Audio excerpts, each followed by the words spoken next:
Hello there, Seraphim17 once again.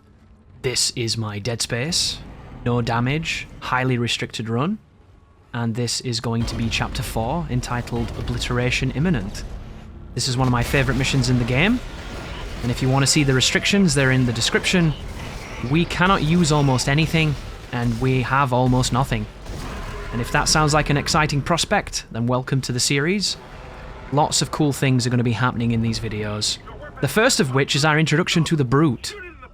The Brute is a very, very interesting creature, and this footage is me experimenting with him. I didn't think this was going to make the video, but then in the end it was quite an exciting fight, so I decided to keep it. And the idea here is I'm going to use movement to get the Brute into situations I want, and then I'm going to shoot him in the arm. If you shoot him in his arm enough times, you'll sever it, and then after it's severed, you can then throw his projectile back at him. And if you get too close to the Brute here, he will bum rush you, and it's quite dangerous, but if you stand a good distance, it is a continuous shot from his chest. But in this particular footage, it looks like I'm testing taking both his limbs off for extra damage, and I don't know if this is a good idea.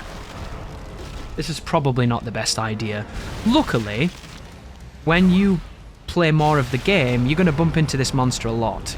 And I'm going to show you a bunch of different ways to deal with him. And I think that's the end of him right there. So, not the most ammo-savvy technique you've ever seen, but it gets the job done, and right now we don't have to worry about ammo, which is really nice. But you can take the Brute's leg off, you can shoot the Brute in the back. There are a few things you can do if you want to mix up your strategy for killing him. And all of them can be quite effective. It's just usually if you shoot him in the back, it seems to take way too long. So I like to take a limb, and then I like to proceed to use telekinesis to kill him. And this slasher here is just a level 1 naked slasher, so you can really humiliate them as best as you want. And that leads us into this room with the gravity panels and a handful of lurkers. So due to the survival horror nature of the game, we're going to be using everything we can to get an advantage against the enemies. And I'm actually full on ammunition right now, which goes to show how awesome we're doing as far as that. And you've seen in the gameplay, I've not been doing everything I can not to shoot. I've been shooting a good amount. The game's just being very generous, and it's a lot of fun. So now we get to play this interesting game of getting monsters to go into panels so we can kill them with environmental features. Sometimes this is really easy, sometimes there's some good manipulations, other times the AI is surprisingly good at avoiding it. One of the best ways to get any necromorph into a hazard is to stand in front of the hazard, get him to come towards you, and when he gets in front of you to try and smack you, if you throw a body at him, you'll flinch them or knock them down. And when you knock them down, if they go into one of the panels, they're dead. These panels are an instant kill on both you and your foes. And you can use this whole room to get around using precious resources if you don't want to. This moment in our campaign, we can use what we want, and I'm going to try my best to mix it up so that the gameplay is as entertaining as I can make it. That stinger just then on the audio tells us that another monster has spawned, and you can also hear the audio here playing tricks with you, so be careful. But on this corner you'll see another set of lurkers, and all we do is we trigger them. This slasher is just going to scare you, so stun him, run past him, and then if you come back to this zone here, we can use this like chicane to hopefully get these guys on these panels. And the pathing of the enemies is pretty good in this game for its age. And especially when it comes to avoiding hazards, sometimes they're really, really stupid. I'm running away here, guys, because lurkers like to grab. And the grab that he has got about 2 meters of range when he wants it to. And if you're not moving, he will just be on you. And the moment he's on you, you've pretty much failed. And I don't really like that personally. One of my criticisms of the grabs in this game is you don't seem to be able to get out of them unscathed. And if anybody knows a way to do that, maybe I'm really bad at them or something, but it seems like they front load damage, and no matter how hard you press the buttons, you always take some hits. And it's a shame because I love the idea of manipulating the grab properties of enemies to punish them. And speaking of manipulating enemies, there's a Brute in this room. And you might be thinking he comes quite quick after the previous one, but I'm editing out all the downtime. The pacing in Dead Space 1 is really good. But when you come into this room, you're going to notice there's a creature here breaking things, and it's going to sound very loud. And once you do that, if you go back towards the entrance, this creature cannot go past a certain threshold, and you can use this to manipulate him. And it's the doorway. So if you stand here, the boss will charge you, but if you back up, he'll turn around really quickly. And he can't do anything about this. This is hard-coded. So he walks towards you, you back up, and then he turns around every single time, and he will never deviate from this because he can't. The leash is so strong. And all you do is you use this little tripwire to manipulate him so you can take his arm and kill him with his projectile. And that's literally all we're going to be doing here, guys. Bait the brute, shoot him on his weakness on his arm or on his leg, depending on what you like, and then kill him with his own ammunition. And then after this, there's an interesting moment with a cable where the game wants you to stasis it and then go and press something. But you can do that sequence without stasis, and I'm going to be doing as many sequences as I can without using the stasis, but of course there are parts of the game where it's mandatory. And I didn't remember them either. There's a part where you're flying around in 0G and you're stuck to several different walls. And there's a certain component there, it's an electrical component, and you have to stasis it so that you can jump away. And if anybody knows a way past that doesn't involve like sequence breaking or going out of bounds or something, I would love to know. Oh, by the way, this position here, you don't even have to fire things back to him, he's killing himself. Because when he fires the projectile, he's receiving splash damage from it, and because it's so close, it's doing a lot of damage. But every so often when you hurt the brute, they go on all fours and they go into a defensive posture. I think the game wants the player to go behind them and shoot them in the back.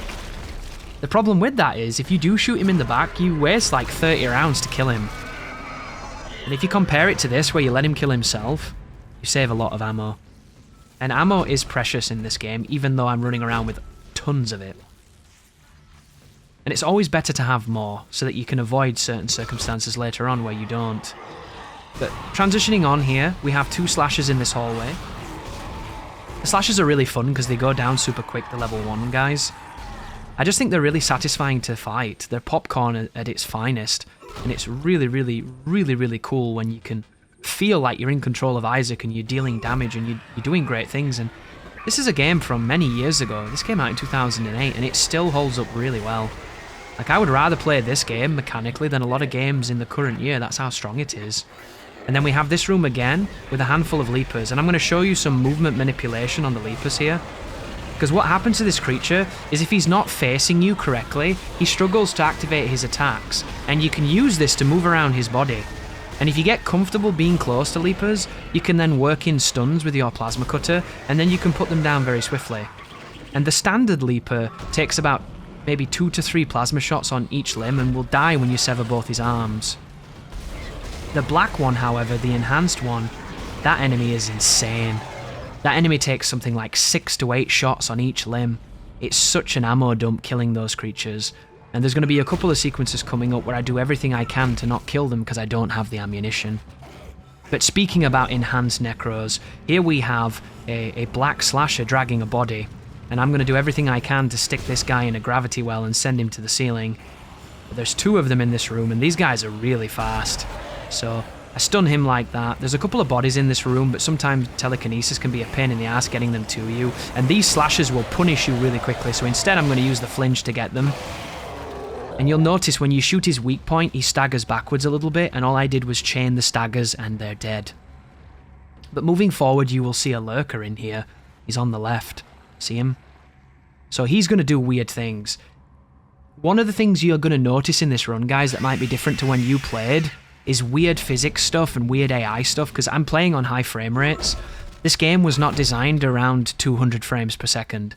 The fact it runs it at that way is really cool, but it leads to oddities sometimes.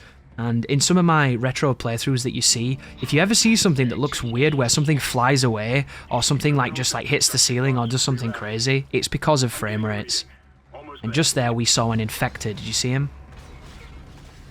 So this infector is going to come towards me now, and this is how much damage they should take. So shooting him on his wing, you can kill an infector. I think it takes 1 more reload and he'll go down in 1 or 2 more shots here. So there it was. You can kill him in about 1 clip and 1 or 2 shots depending on how accurate you are. I could have tried to manipulate him and then put him into the gravity lifts, but I wanted to showcase that enemy when it didn't have anything with it. And then this is, of course, a pregnant and an enhanced slasher. This enemy, dude. What a terrifying monster. Can you believe they introduce the hardest monster in the game on the 2nd level of the game? I think that's such a beautiful and terrifying notion. And if they ever jump at you guys, if you shoot them during the jump, if you hit them correctly, you will stop the jump and you'll be safe. And the best thing you can do in any situation in Dead Space is don't panic. If you panic, you'll get hit, you'll get killed. The amount of time you have to respond to things in this game is really high. And then we have this. Dude, this is awesome. This is the dumbest part of the game and I love it. So the idea here is you want to stand behind these electronic appliances, these air conditioning units in space or whatever the hell they are. And whenever the screen starts to shake and goes crazy, it means that you're about to get hit by meteorite. So as long as you're stood behind one of these like struts, you'll be okay. The detection on this sequence is pretty wicked. It really wants you to play the game, and if you deviate even remotely, you seem to get punished a lot. And what I like to do is I like to zoom around using the 0G jump, and I like to jump behind these devices. And on this fight, sometimes when you come through here, there's some leapers that turn up, and sometimes they get killed by the effect, and sometimes they don't. And I didn't really understand what was going on with that spawn, because I've had times where I've come through here and there are no enemies, and then I've had other times where there was one, and I don't know if that's because I left an enemy somewhere else and they followed me, or if that's just like a dynamic spawn, but when you come back through here, you will see leapers. But before you get the opportunity to do that, you have to do a turret minigame that is rather legendary for achievements on the Xbox, because doing this on Xbox was very difficult. And doing it on PC is still quite difficult because it doesn't control very well, but it is considerably easier than it is on our console brethren. And this sequence here can be no damaged as well, which I'm going to showcase on this video. And the idea of this sequence is you can see these asteroids coming in the distance, but they look kind of dim. They blink in the distance as they move towards you, and if you shoot them early, you can stay on top of this entire sequence. The problem arises in seeing them. They blend in really well because it's so murky and smoky and dusty in space for some reason, and sometimes you just can't see them until they creep up on you, and because of the perspective and because of the aiming, it's very easy to get overwhelmed. And additionally, you don't want your guns to overheat. I don't know if these ones actually do, but the guns on the boss fight against the slug definitely do. So what I would recommend for this is to tap it. Tap both triggers at the same time and do them on like a rather steady rhythm rather than going too crazy, and you will always consistently fire and you'll never have to worry about overheating. And in this sequence, if you don't have to worry about overheating, just go ham. But it's really as simple as that, although I've done this on console because I played this game back when it launched on console, and I remember this being really difficult to keep the shield integrity high. And you get that don't get cocky kid achievement, don't you? Which is a tough one to get because it's not the most intuitive system and you're limited by the hardware more than anything. But the bigger meteorites you have to shoot a few times, so make sure to break them up and then definitely kill them. And I think sometimes you can get quite lucky with this because if one of the errant meteorites comes on the edge of the screen, sometimes they don't hit you. You notice that a lot later on when you fight against the boss. But here's a question for people watching to keep you engaged. Would you class this as a sequence in the game that you have to no damage? Because technically you do have a HP bar and you can avoid damage here. Or do you think that it's okay to take damage here, seeing as you're not playing as Isaac and a no damage run should only be Isaac himself? Because to me, I think you enter into an interesting situation there where, well, what is damage and what is not damage? What can I skip and what can't I skip? It gets really creative, doesn't it? And the leeway and the ruling seem to be completely governed by what suits you better. So I thought I'd put it out to you guys to see what you think. And then here we have the leapers on the surface. I'm just going to skip them, guys. It's not because I don't want to kill them, it's just because you never do a moment like this in the game again. So I wanted it to be unique. And here's the cool movement that you can use by just going from zoom to zoom to zoom and hitting the door. What a wonderful sequence. I really like this segment. I used to think these segments were stupid when I first played, but coming back to them, they're a breath of fresh air, and they're an interesting combat problem that you have to solve. There is almost nothing else like that in the game, because every time they introduce zero gravity, they do it in a different manner. It's very clever. And then we have the splitter, which this is a creature usually I'm going to duck, I'm going to completely avoid this monster. But in this moment, he has his constituent parts and we're going to shoot them.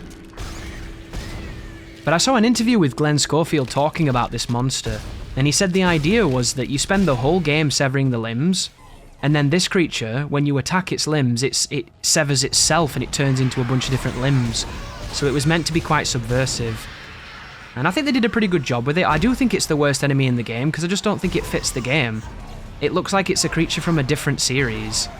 And I really wish he looked different and had more going for him, but alas, he's the Splitter. And then we have a female Spitter here, which I'm just throwing everything at to try and do some extra damage to. And then I waste my shot when I shoot her, which is unfortunate. And she's playing dead there, I think. Did an item fall out? If an item doesn't fall out, they're playing dead. No, an item did fall out, she was dead. And that's the end of the video, guys, so thank you for watching, and you take care now.